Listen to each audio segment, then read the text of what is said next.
listening to the Jimmy Deal Show on Hamilton Radio.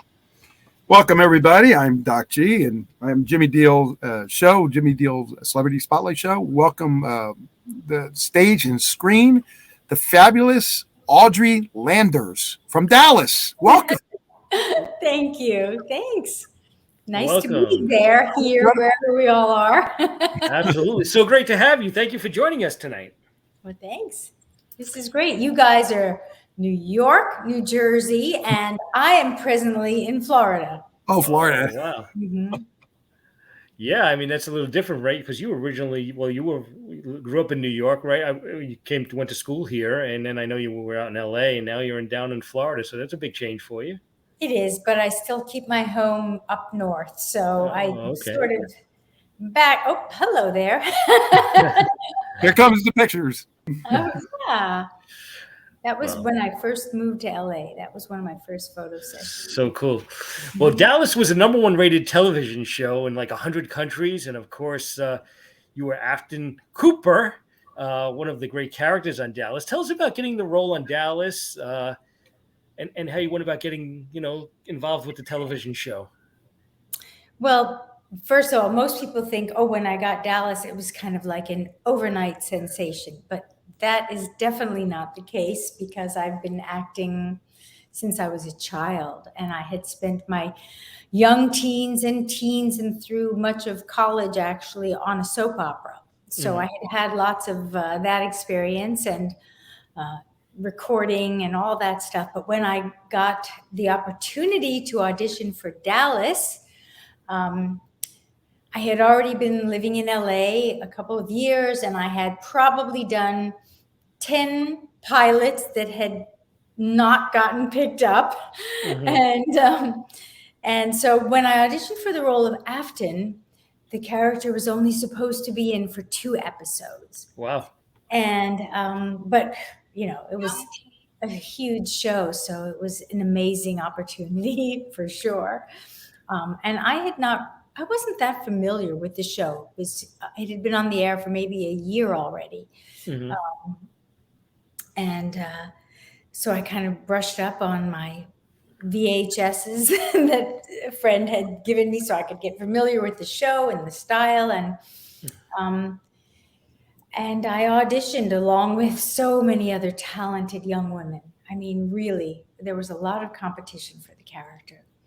And there were several different callbacks. And I remember the last callback was on a Friday night. And of course, the character was kind of sassy. Okay. She was definitely bluesy, a gold digger. And my characters up until that time, because I was still, just coming off of soap operas, I had always played very wholesome roles. So I really felt that I had to get into character, and I wore a dress that was kind of like, the famous white Marilyn Monroe dress, that white halter, billowy one. Well, I had a dress similar to that I said, this will definitely, get me in the right frame of mind. Anyway, got the callbacks, and then came Friday, and there was a whole weekend of waiting and nail biting. And then on that Monday, my agent got the call that I had gotten the role.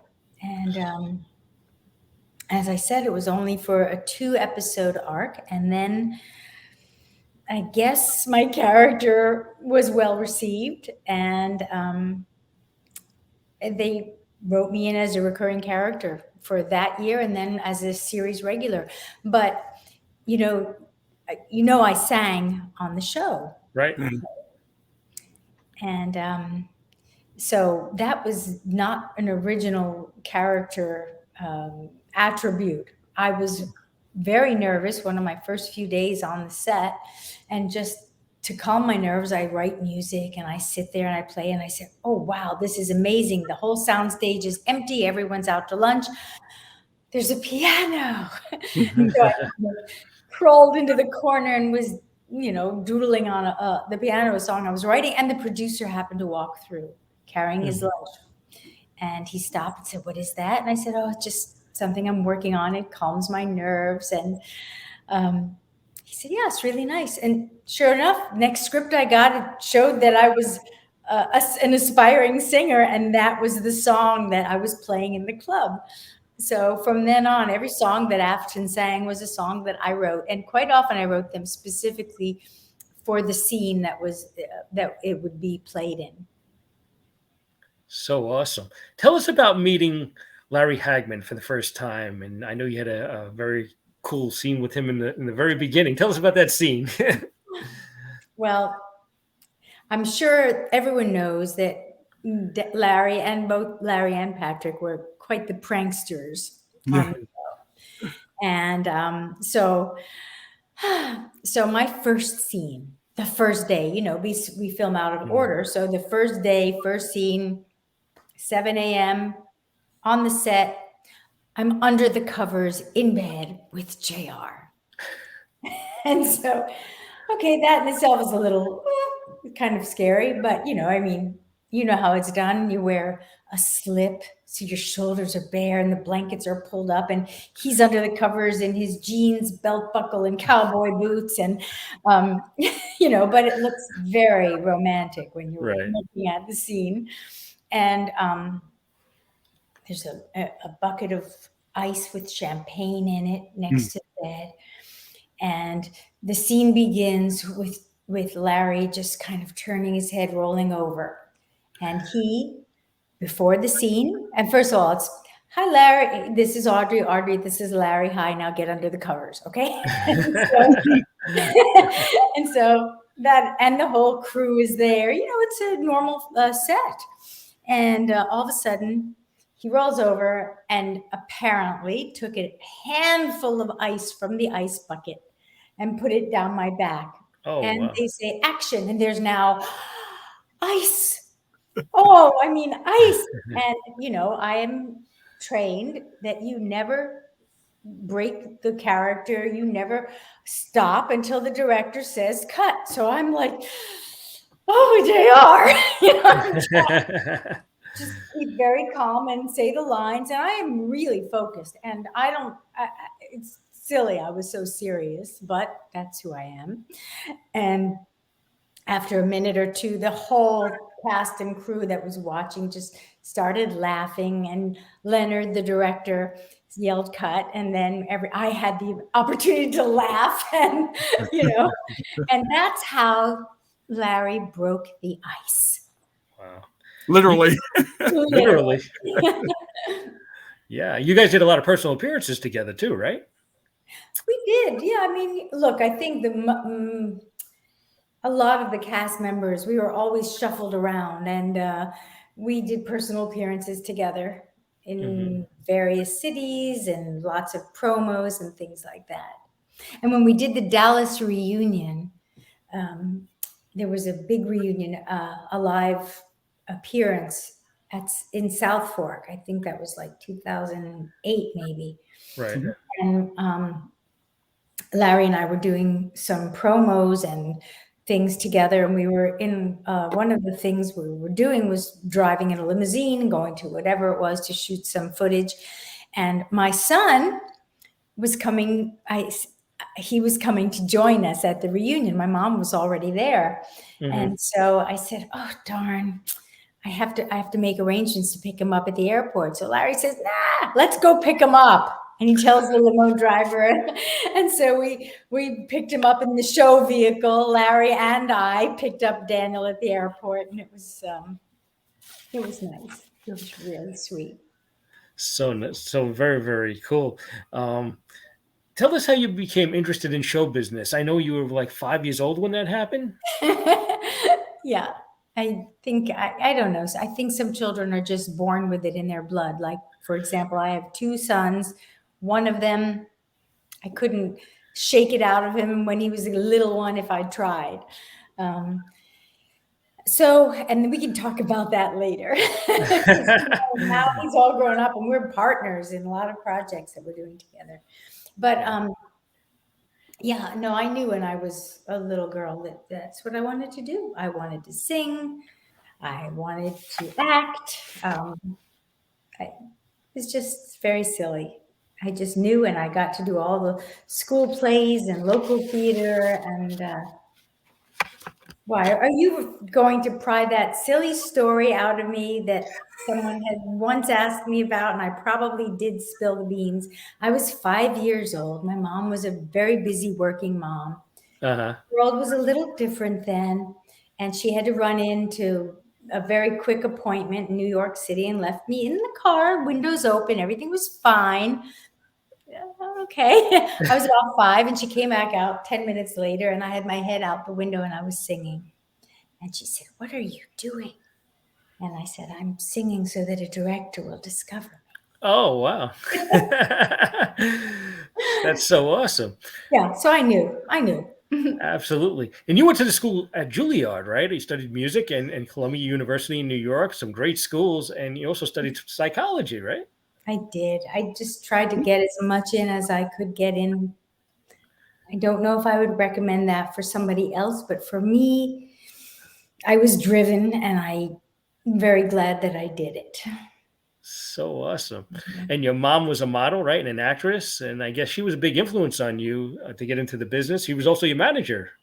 Yes, and what people, I mean, that's what the public side of it looks like. But my mom also was pretty much raising us as a single mom for much of our childhood and teen years, especially.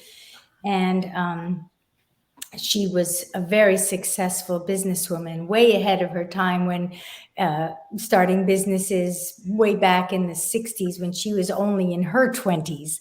And she became very successful, working hard and balancing a family and her businesses and having the time to devote to helping me achieve my dreams. Oh, wow. And we were just talking about this right before we went on, right, Doc? The Right. Merv Griffin show. Yeah. You actually sang on the show, one of your first big breaks, really, with Merv, right? It was. And it was a shocker as well because everything was pretty much live, and there was a song that I was prepared to sing. It was a song I had written, and I was 100% sure that's what we were doing. And then maybe an hour before, they said, no, here's the song you have to sing. And they gave me a new song that I did not know, and I had never heard it before. So it was a nerve-wracking show, and as I was telling Doc earlier, I would love to see if that footage was available anywhere, but the technology was so different way back then. There weren't even VHS recordings then. Yeah.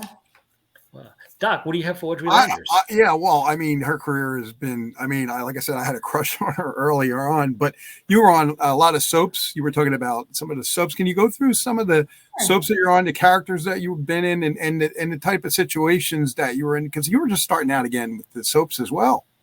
Yeah, I think that, as a child, I did, as I mentioned, school plays and local theater productions. And my big break came when I got the opportunity to audition for a soap opera called The Secret Storm.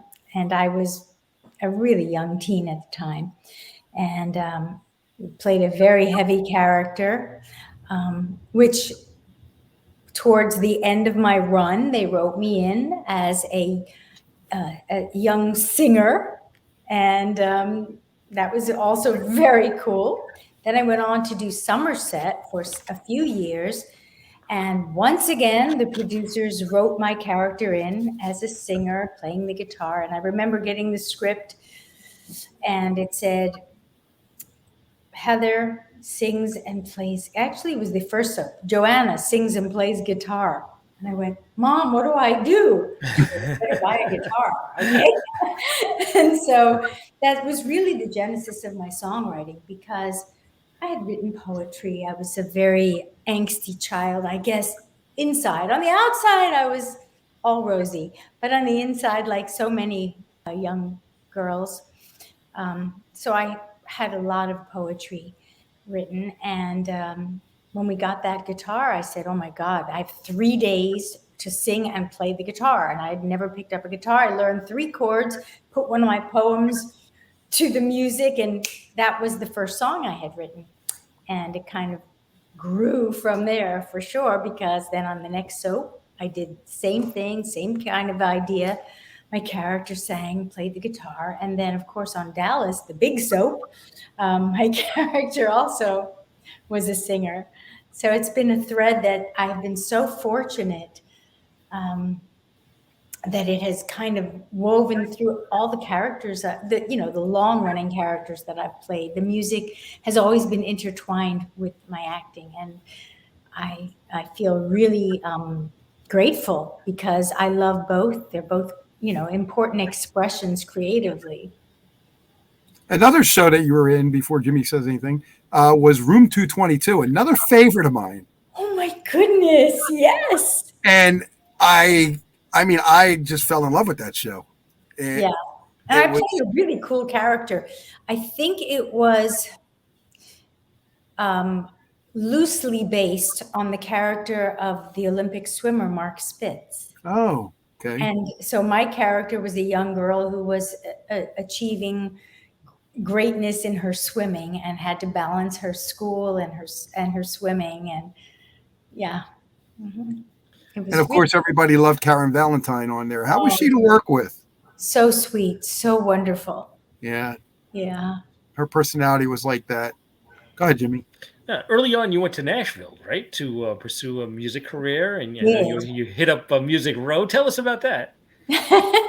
Okay, so as I mentioned, I would be sitting in my room writing little songs, and I had my cassette player, and I was recording them on my cassette player.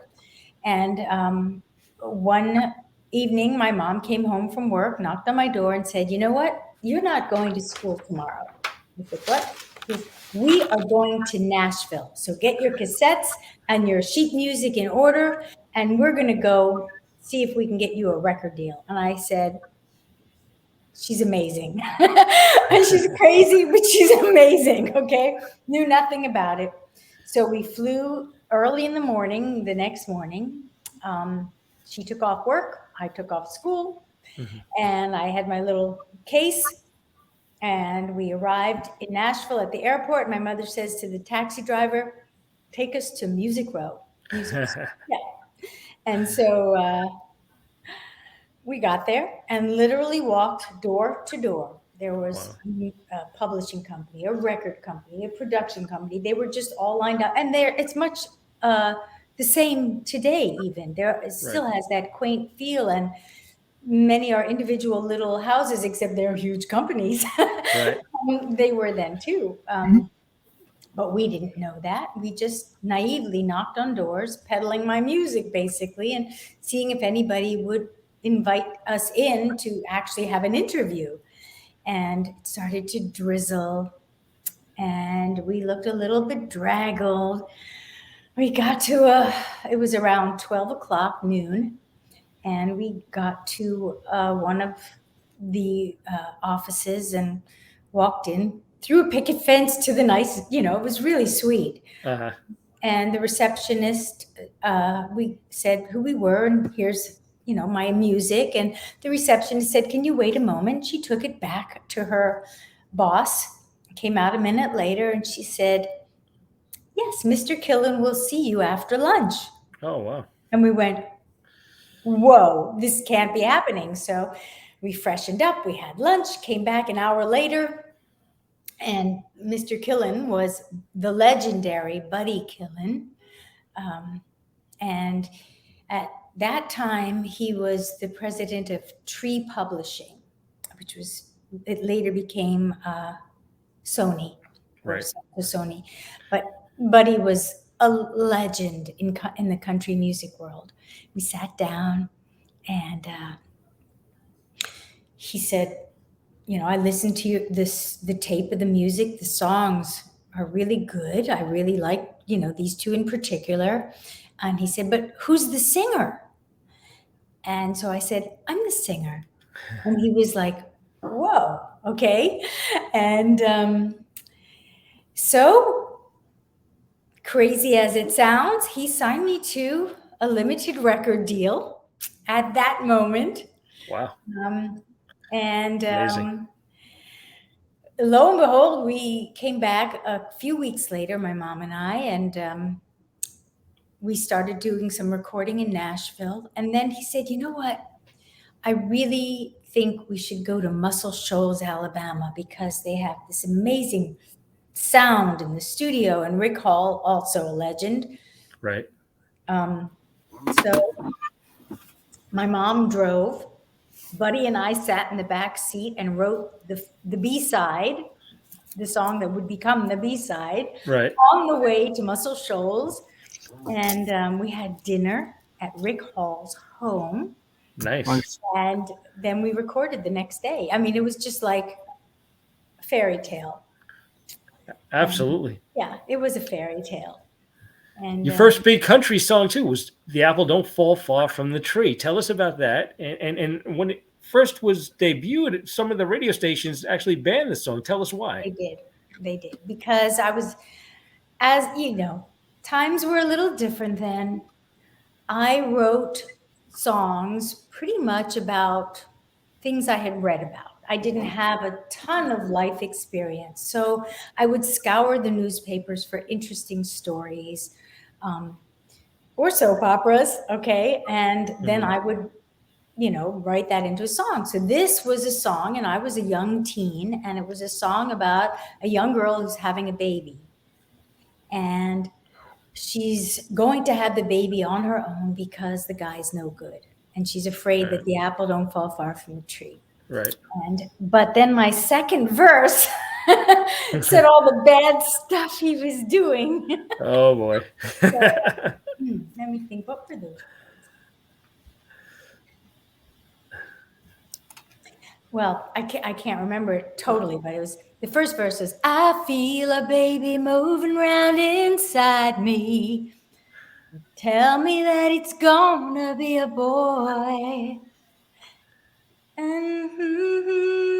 Anyway, but the apple don't fall far from the tree, and everything you are, your boy is gonna be. The apple don't fall far from the tree. And then this was the verse. That bottle in your hand ain't cherry soda. Those women that you run with ain't no dolls. The dice you roll ain't losing, must play money. Here it is. And the stuff you're sniffing ain't no good at all. I thought it was glue. Okay, I wrote "You're sniffing glue." I didn't know what else there was. The radio stations didn't like it. And then I guess the last line was a little controversial because the last verse says, so I'm mailing you this letter from the highway. Gonna have my baby on my own. And if he ever asks about his daddy, well, I'll say you were the finest man I've known. But the apple don't fall far from the tree, and so forth. So it was banned, made it to like top 20, and then they went, whoa, she's like underage. That is a beautiful song. Absolutely. Oh, thanks. It was. And here's the thing: I've never heard it. Like you said, nobody ever heard it. Margaret wrote it, and Margaret did a song. Cheryl Ladd did a song, and you did a song. A lot of people did songs and never heard them. Yeah, well, not until I got much older, and now I have dozens of gold and platinum albums, but not in the U.S. No, I'm saying back in the time. Yeah, back in the time. Oh, sure, back in the time, yeah. Mm-hmm. Yeah, while you were doing Dallas, you were pursuing a singing career in the UK, and on the weekends you would fly to the UK and do press Germany, Germany, all over the place. Tell us about that. That's been really tough for you while you were shooting a television show. It was. Well, I was really lucky. I was on Dallas, and a record producer who was well known in Europe had seen the show and heard me sing, called my mom, who was my manager, and said, does she really sing? Is that her voice? And yes, it was. And my mom, and I was getting ready that week doing dress rehearsals in LA for my Vegas act, which was happening the following week. And so my mom said, why don't you come stop by the rehearsal and you can meet her and you can hear her that she sings. And so he did. He came over to the rehearsal venue. It was actually a little club we were performing at. And he saw, and we met and so forth. And I started my recording career in Germany. And my first single, which I wrote, was called Manuel Goodbye. And it was a collaboration. I was given the title. We wrote many of my subsequent hits the same way. My producer would give me a title that was phonetically acceptable around the world because I was singing in English, and you wanted a song that people of all different languages could sing along to. And hence Manuel Goodbye, about a woman, young girl saying goodbye to her lover. And originally I was told I was supposed to write it about a young boy saying goodbye to his father who's going on a fishing trip. And I said, I don't think so. I can't relate. I'm hopefully this is going to be a hit, and I'm going to be singing this, I hope, which was the case, for many years to come. And I want something a little more romantic. And so that set the stage for my romantic pop hits over the decades in Europe.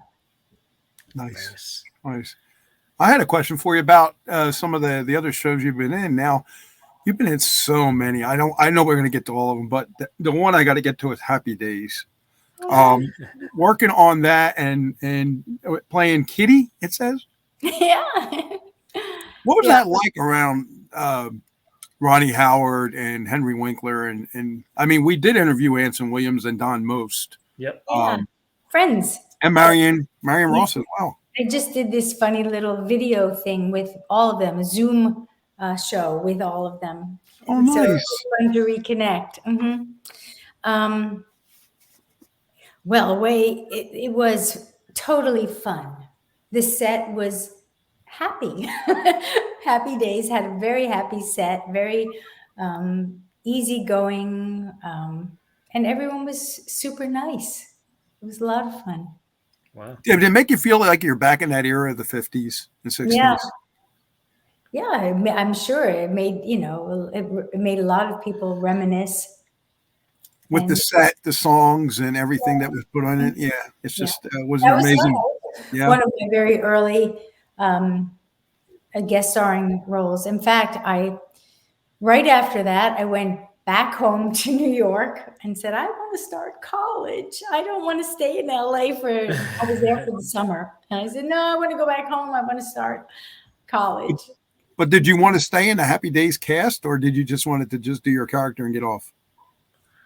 At the time, I wanted to go to college. That's what I wanted to do. And my mom, who was an incredible manager, was able to work things out so that I could do a soap opera and go to college at the same time. Mm-hmm. And for me, that was a dream come true. It was exhausting. And we were talking about exhausting back on Dallas. Same thing. I'll get back to that. I'm jumping all over the place. That's okay. That's fine. So I really did. I wanted to go to college, and I wanted to have my cake and eat it too. Okay. Mm-hmm. I wanted to act and go to college. So it was a big juggling act. It wasn't easy, but as I said, I'm happy I did it. And I kind of have a pattern of doing exhausting things now that you think of it, because you mentioned, wasn't it hard doing Dallas and my recording career? Which, yes, it was, because Dallas was filmed either in LA or in Dallas. And my recording career, and I needed to support my records with concerts and interviews and television shows and variety specials and photo sessions. I had to do all that to support my songs, my records.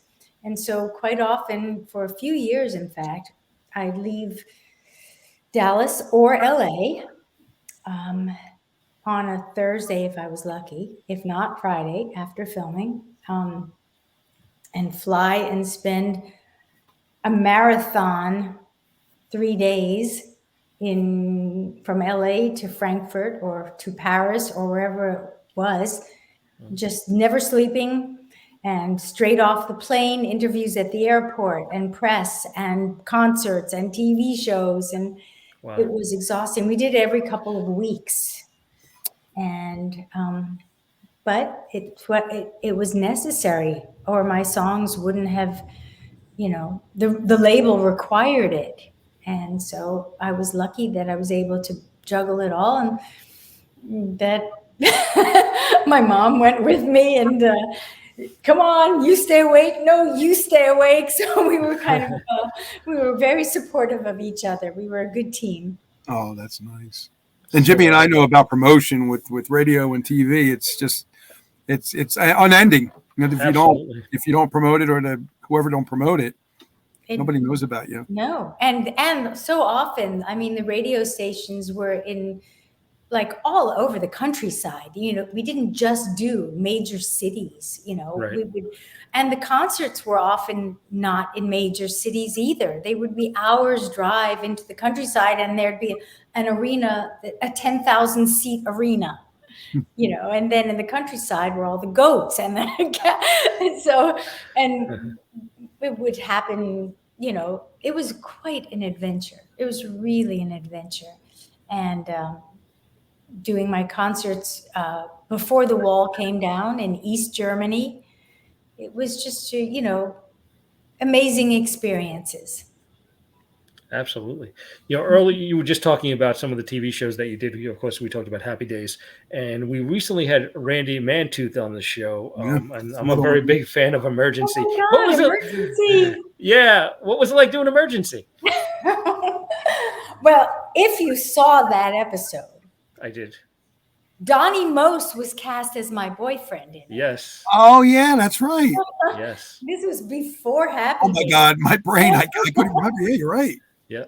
And Donnie and I actually had met in New York when we did a commercial together. Right. So when we got cast in this episodic of Emergency, it was amazing, because I don't know if I knew that he was even in LA, and there we were on the set. It was a great experience. They were all wonderful experiences. I was so young, to have been able to do so many things and meet so many people. And I mean, for me, do you remember Marcus Welby, MD? The series? Oh yeah, Absolutely. Robert Young. Shows.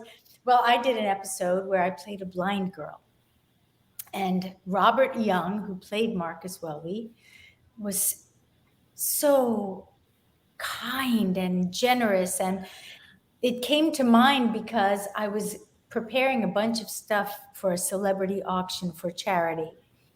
And I came across in a box a letter that had been written to me by Robert Young, thanking me for being so professional and what a wonderful job I had done. And I thought, to think that at the time, he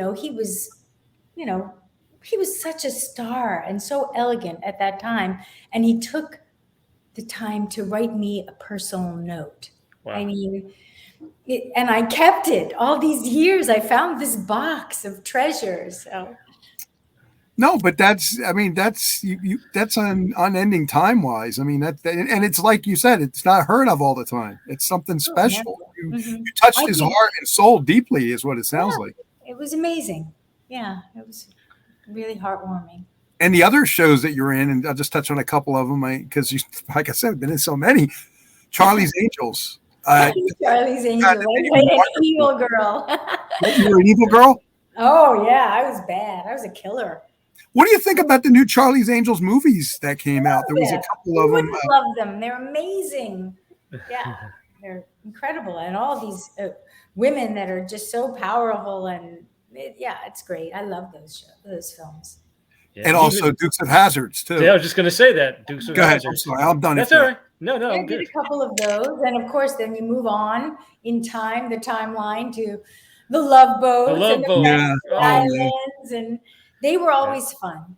The Fantasy Islands were so much fun because by that time I was already in a series, or not really. I actually did my first Fantasy Island before I ever got Dallas. But from then on, you, as an actor, you're given this opportunity to play roles that are so outside of your character. Like one of my favorite roles ever was where I played an 83-year-old woman whose dream or her fantasy was to go back to the time in the 1920s when she was a Ziegfeld girl. So I got to play the old woman, and then I got to play her fantasy as a Ziegfeld girl. And so that was the treasure of doing these episodics, because you got to step outside of your regular characters and play something new and exciting. Sounds like Somewhere in Time with Jane Seymour. Yeah, right. It's this same type of situation. Good, Jim. Yeah, I know you with Sammy Davis Jr. I mean, the people that these shows were so much fun, and they were just so popular, and everybody was on them. So if your storylines coincided, you got to work with some amazing, wonderful actors. Yeah, Bob Hope. You toured with Bob Hope, and even worked with Don Knotts, right? Yeah. Well, Bob Hope, I started working with. I did the big Bob Hope Super Bowl specials, and they were fun. They were great, and it was probably one of the. It was one of the first times I sang with a 60-piece orchestra. I've since done that, but in fact, not too long ago. But then I sang on this special with this huge orchestra live. And I sang Somewhere Over the Rainbow. It was really an incredible experience, aside from doing all the comedy sketches with him. And then I ended up going on some tours with Bob Hope. And so I would be kind of like the opening act. And then he would bring me on to do his jokes and play off of. And oh my God, he was amazing. And it was really fun because like my mom would go with me. And my mom had a little Bichon dog, and he had a little poodle.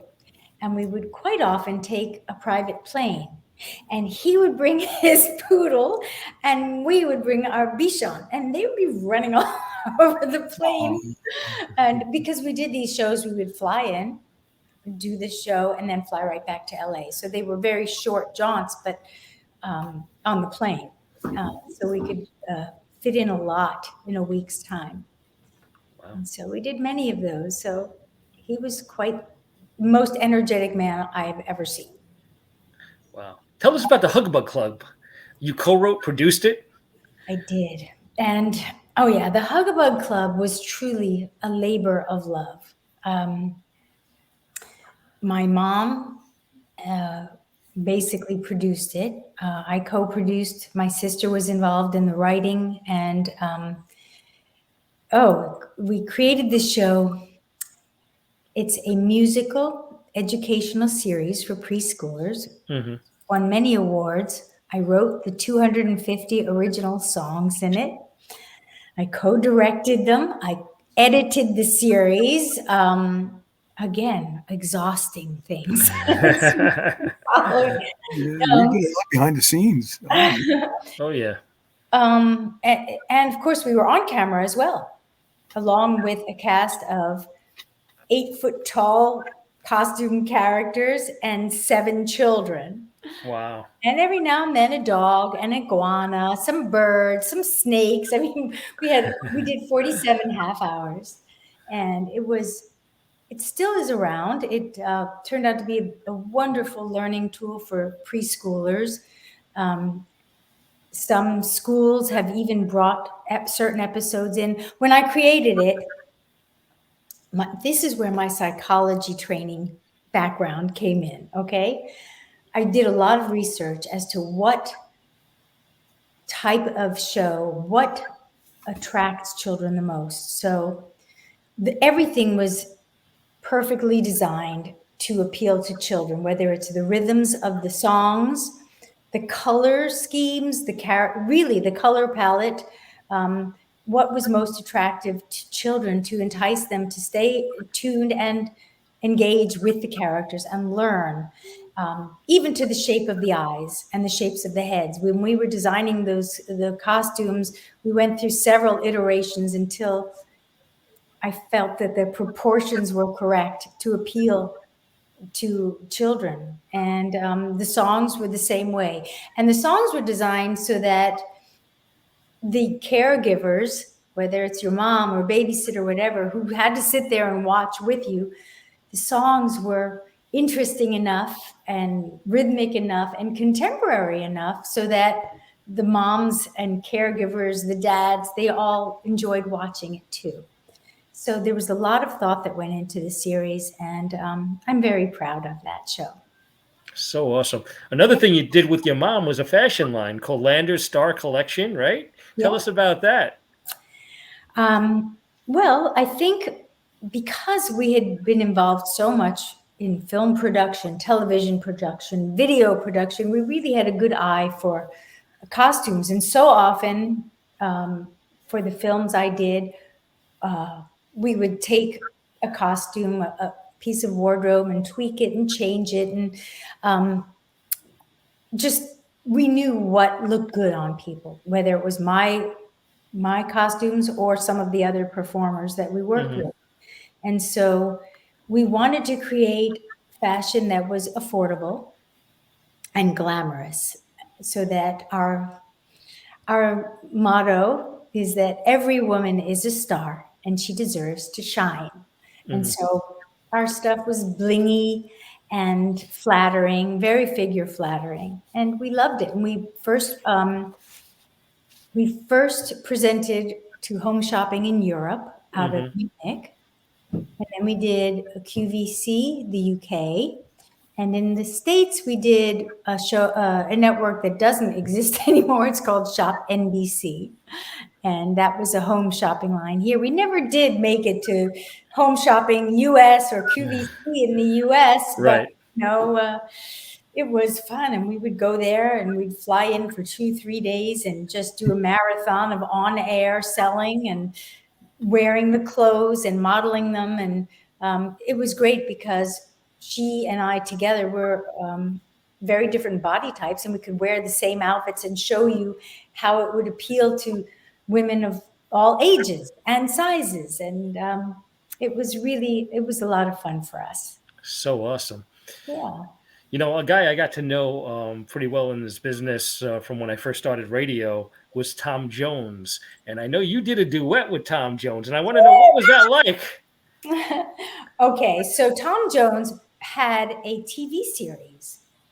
I think that they filmed it in Vancouver. Right. And so I was invited to be a guest on his show. My mom and I flew up, and we did a song together. I did one song on my own, a song that I had written, and then we did a duet. Yeah, and he was so great to work with. He really was.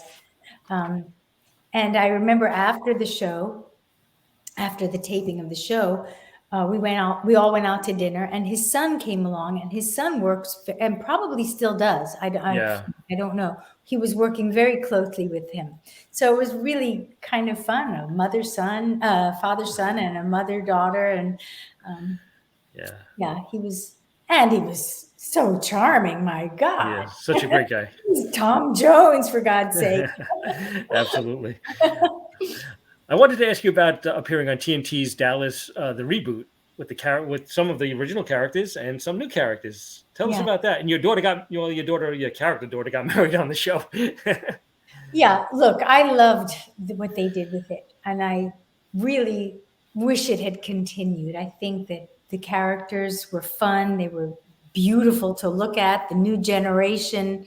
I was sorry I wasn't in it more. I mean, I just felt that my character there was so much they could have done with it. The fact that my daughter was marrying JR's son and all the feuding and the possibilities, and the fact that she was Cliff's daughter as well, I just think there were so many opportunities that I think were missed that Right. could have been very exciting to draw in not only the new audience, which, of course, they drew that in beautifully, but to still entice some of the original fans to come back. And but I was glad to be part of it for whatever amount it was, because, the show is pop culture history, Absolutely. and so I'm glad that we got a little extra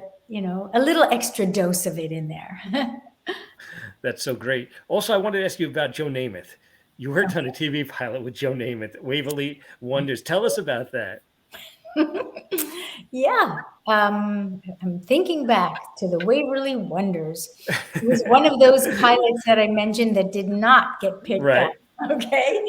And I think Joe played the football coach, and I probably played a cheerleader. We worked on the show. That was it. And then probably, I don't know, maybe a year or so, a couple years later, we ran into each other. Mm-hmm. And we dated for a little bit. Wow, that's pretty cool. He was very nice, really a wonderful gentleman. And but our lives went in very different directions. Right. Yeah. Also, you played twins on MacGyver in an episode, two-time trouble, right? Yes. Tell us about that. That was fun. Oh, Yeah. I loved it. I loved it because, as an actor, you get to play two opposite characters. And the one character was a crazy rock and roll singer. And so I do love that one number that I performed, which is the opening of that episode called Higher Life. So that was really fun. And I still, I remember a fan sent me the video, the YouTube link to it. And I said, oh, I hadn't seen that or thought of it in so long. And I really liked it. I liked it. I know how much fun I had performing it. And then I said, yeah, and it shows, Absolutely. So it's fun looking back on that. Yeah, you did so many great shows. And I just also wanted to touch on, you did a Playboy pictorial with your sister, Judy, and you were one of the very few celebrities who did not do a nude pictorial, of course, along with Dolly Parton and so many other great celebrities. Yeah. What was that all like for you? Well, Judy and I both it was kind of, it was really a special time. We both were on TV series. We're both sisters. Yeah, we're sisters. So we kind of hit the scene in that respect at the same time. She started her acting career much later, but that moment in time, there we were. And so the Playboy asked us if we would do the cover and a pictorial, and they were offering a fair amount of money, but we did not want to do nudity. So we opted instead for a photo approval, no money. And you know what? It was a great decision. It was a great decision. At the time, we thought, it was so iconic, the magazine. And I really felt that it would bring me to a level of something that I had not. I'm sorry, my phone is buzzing. Let me turn it on. That's okay. We thought that it would elevate us to a more mature status in the eyes of the world, the business, producers, whatever. But instead, it just got us a lot of offers for projects we wouldn't take. Right. Because it didn't really serve that purpose. But it was something I'm proud of. I actually have the pictorial framed, and it's adorning one of the walls in one of my family rooms. And so it's something that I'm proud of. And I'm really thankful that I was part of something that, it's historic. That's so great. Doc G, what else do you have for Audrey? In 1979, he did a movie. 1941 Okay. with John Belushi and just a whole cast of people. What was that like? It was a terrible experience for me. Oh my God. And I've never seen the movie. So I have no idea what I looked like, what I did, what I was cut out of. Don't have a clue. Maybe all these years later, I will have the courage to look at it. Actually, you know what? It's not a real bad movie, because I think what they were hoping was the cast will pull them through. You know, if you get a lot of great people, doesn't matter what the movie's about. We got a lot of people, so the cast will pull you through. Well, I was a newbie, so I'm sure they weren't counting on me for any of that. Oh, no, I was just I was. You were an added extra type of thing, yeah. Yeah, and I wasn't supposed to be an extra. And the set, it was craziness, and it was a big film, obviously, and and I would show up for work and nothing would get put on film, and I would kind of sit around for many, many hours. And then in the midst of these endless weeks, I got cast in a TV series for NBC as a series regular. Wow. And so I tried to explain that I haven't really been did you see it? Because I don't think I'm even seen in it. Am I in it? Yeah. I am. I think one of the bar scenes, from what I remember. I don't remember. Okay, seriously, I can't imagine that anyone would have noticed if I wasn't there, because I was in like massive crowd scenes, and that's not exactly what I was hired for either. But so it was a little bit contentious when my agent said, you know, she's dropping out of this because she just got a lead in a series and she's not getting any screen time. And I didn't even know what my part had turned into. And so it was a little bit contentious, but I left and I went on to do this show called High Cliff Manor with Shelley Fabre, who played my aunt, and Ernie Hudson, and there was just it was a really kooky, crazy cast about a haunted house. The guy who played Odd Job in the 007 movies. I mean, it was like an amazingly wonderful, way ahead of its time show. And in today's world, it would not be on network television. It would definitely be streaming somewhere else. And that's probably why it didn't last more than one season. But it was so much fun to work on. It was a really crazy comedy. A lot of special effects as well. No, not many, just lots of jokes. They were lots of double innuendo jokes and crazy things. It was, it was fun. It was really a fun show to work on. It's incredible. I mean, you were also on Battlestar Galactica. I got to ask my Star Wars people that question. Oh, yeah. What was that like? Oh, so much fun. I played this character who rode on a white unicorn, okay, basically, and wore it was fun. And it was a romantic part. There was a lot of action in it. It was really a very cool role to play. A very strong young woman. It was called The Young Warriors, that episode. And I was one of the young warriors. Nice. Spending my little planet here that was basically like, no electricity, kind of a rural pre-Wild West. It was kind of a Wild West, except then you had the invasion of the spaceship. So it was. Do you still keep in touch with any of the castmates from Dallas? Well, I did for a while. Sure. I kept in touch with Ken Kercheval for a long time. And a little bit but not on a daily basis. I mean, we all have very different lives, and, not more than a text or hello or something. Recently, a few years back, I did a really fun appearance in Austria with Patrick and Linda and Ken. And I was actually performing, and we all did a personal appearance there together.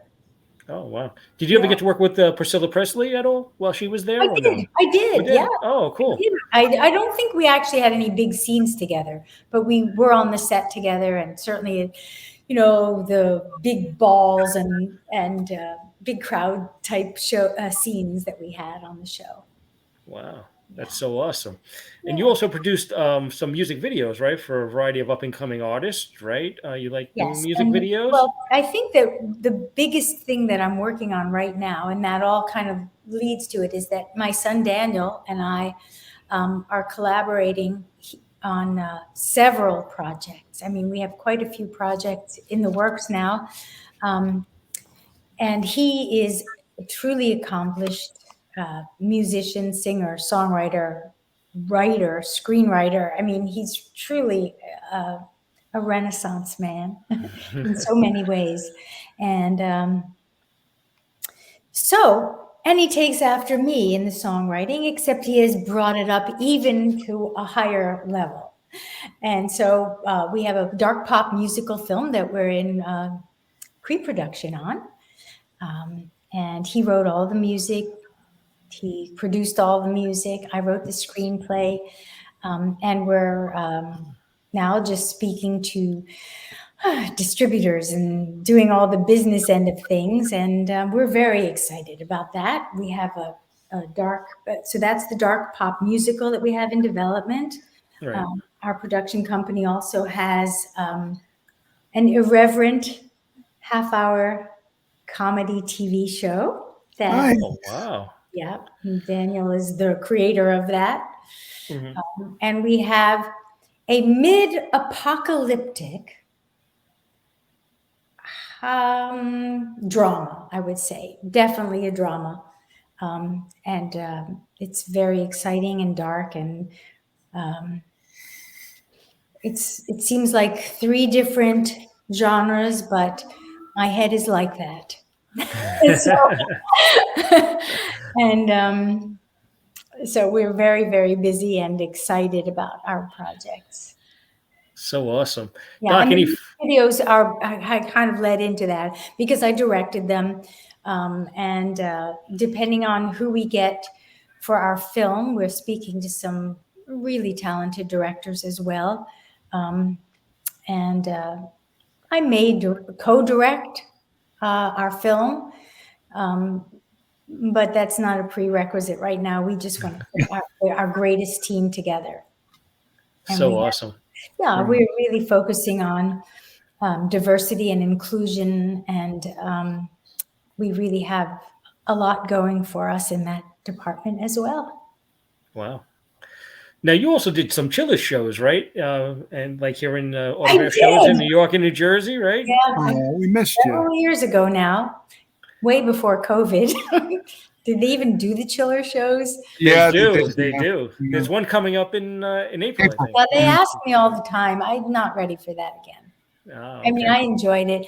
I do love connecting with the fans. I really do. But now I think the world has changed, and I'm so busy. So I'm not sure that I could fly in and do that again. Wow. No, you never know. You never know. Doc, any final thoughts for Audrey? Yeah, before you go, Audrey, just wanted to let you know that I don't know if you can do it or not, but me and Jimmy, we do this show every Monday, and we just want to know if you can do a liner for us or sweeper for us for the radio station and the show. Sure. So just basically say who you are and what you're from Dallas, and you're listening to the Jimmy Deal Show, and then just say you're listening on Hamilton Radio. That's fine. Okay. So on Mondays, you said? Yeah, but you don't have to say Mondays. You can just say okay. your name and you're where you're from, Dallas, and you're listening to the Jimmy Deal Show on Hamilton Radio. That's good. Okay. All right. Hi, I'm Audrey Landers. You might know me from Dallas or from a chorus line or many other things. And you are listening to the Jimmy Deal Show on Hamilton Radio. Beautiful. Wow. Beautiful. Perfect. We also have a distribution thing too for you. If you're interested, I can send it to you through your email. It's called Cinecon.net. We're looking for content, and it's just a film distribution site. Oh, really? Yeah, worldwide. So Yeah, if you're tell me interested, about it. if you're interested, you can make money with it because you're the people that are putting the content up there. So you get a percentage back when people go to view it. Oh, cool. It's not like waiting for 1,000 views. You get paid instantly. When people Yeah. go to watch it, you get paid right away. So Cool. All right. Well, tell me about it. Yeah. Send it to me. Yeah. yeah, I'll give you the information. I also wanted to let everybody know, and also your fan base, if they want to check out Easy Way Hall of Fame and see a good friend of mine, Eric Zulli, that runs that. And they mentioned Doc G or whatever I put in. I forgot what I put in as my username, but we will be able to get you in the Wall of Fame to meet other people and film directors and other people that we're building. Can you send me an email because I don't have anything to write it down. That's fine. I'll send you an email with everything. Yep. Okay. And also I want to thank all our listeners tonight. Mike Dupree, who is from Halloween Kills, Tom Payton, Eric Zulli, Mike Dupree again, Casey LaCourse, and who you got, Jimmy? We got Cindy from Lake Ronkonkoma. So many people out there. I want to thank so many people for watching us every single week, and thank you for joining us with the great Audrey Landers. I really appreciate it, and thank you, Audrey, for joining the show with us tonight. We had such a pleasure. It was fun. We had a Thank great you so time much. hanging out with you. Thank you so much. Thanks. You too. Bye-bye. Bye-bye. All right, Jimmy, another great show, and she was wonderful. I love her. She was great. I knew Fantastic. she was going to be amazing when we were talking to her. Absolutely. So who we got coming up next week? On Or Thursday, we have country singer Deborah Allen's going to be here, which is going to be fantastic. We'll talk about her career in Memphis music, and she's got so much going on. We'll find out all about that. And then we have on Monday, American Idol's Chloe Chanel is going to be here. So some great people on the way. And we'll let you know about a lot more people on the way, too. Absolutely. And everybody just reach out if you need me for anything or Jimmy for anything, and you've got celebrities you want us to interview, send us a list of the celebrities. Maybe you're friends with them that we're not friends with. Send them to us. Admin at HamiltonRadio.net, and I'll forward them to Jimmy, or I'll do it. So thanks everybody for being here. I've had kidney stones all week, so believe me, I'm in a lot of pain. I'm going to go take care of that right now, but thank you all. It's been a pleasure. And thanks, Jimmy. Okay, Doc, we'll see you on Thursday. See you on Thursday.